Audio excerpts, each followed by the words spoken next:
ملګرو ملتونو د نړۍ له محرومو ښځو لپاره د 1.2 میلیارډ ډالر بسپنې غوښتنه کړې. ملګرو ملتونو د افغان میرمنو په ګډون د نړۍ له محرومو ښځو سره د مرستې لپاره د 1.2 میلیارډ ډالر بسپنې غوښتنه وکړه.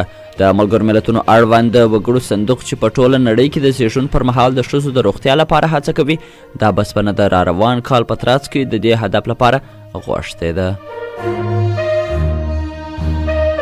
قزاقستان د پکتیکا له زلزله ځپلو سره مرسته کړې. د کډوالو په چارو کې د ملګرو ملتونو عالي کمیشنرۍ د پکتیکا په ګیان او برمل ولسوالیو کې د قزاقستان د مرستې ستاینه کړې ده او ویلي دي چې دا کومکونه په داسې مهم وخت کې اړمنو ته رسیږي چې هوا سړه سوې ده. د دې کمیشنرۍ د رسنیو د برخې مسؤل پیټر کسلر پرون رسنیو ته وویل د ګیان او برمل ولسوالیو له زلزله ځپلو سره به د قزاقستان مرستې روانه اونۍ سیمې ته ورسیږي. ملګري ملتونه وایي اوس مهال 6 میلیونه افغانان له قحطۍ سره مخ دي. په افغانستان کې د ملګرو ملتونو د ښځو د پیاوړتیا او جنسیتي برابرۍ اداره وایي د اوس لپاره لږ تر لږه 6 میلیونه افغانان د قحطۍ په ترشال کې ژوند کوي. د ادارې پرون په یو لوړ ټویټونو کې ولیکل چې د بشري بحران ترڅنګ د لومړنیو حقونو په وړاندې سخت محدودیتونه دا ښیي چې افغان میرمنې او نجونې تر ټولو شاته پاتې دي.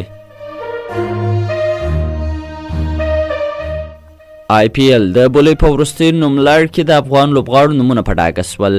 د هندوستان کرکټ بورډ نن سه شنبه د هغو کورنیو او بهرنیو لوبغاړو نومونه اعلان کړل چې د ډسمبر میاشتې په 23 نیټه به پرې بولۍ ترسره شي. د هندوستان غوره لیګ IPL ادارې په خپل ویب پاڼه خبرپاڼه خپره کړې ده او ویلي دي چې په دې بولۍ کې به 415 لوبغاړي وړاندې شي چې د 10 لوبډلو له لوري به واخیستل شي. او له هېواده بهر په واوري چې ښایي ایران د ملګرو ملتونو د ښځو چارو له کمیسیون وایستل سي. یو شمېر ډیپلوماټان وایي ظاهرا داسې ښکاري چې ایران به د ملګرو ملتونو د ښځو له ادارې د ښځو او نجونو د حقونو د ضد پالیسیو له امله له دې سازمان څخه وشړل سي. خو تمه کېږي چې یو شمېر هېوادونه به د امریکا متحده ایالتونو د دې غوښتنې له منلو ډډه وکړي.